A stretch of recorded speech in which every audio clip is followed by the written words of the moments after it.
மறுவார்த்தை பேசாதே, மடி மீது நீ தூங்கிடு.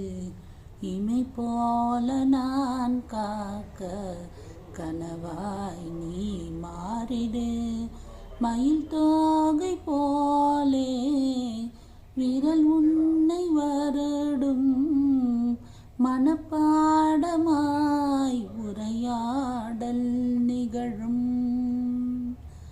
விழிநீரும் வீணாக இமை தாண்ட கூடாதென துளியாக நான் சேர்த்தேன், கடலாக கண்ணானதே.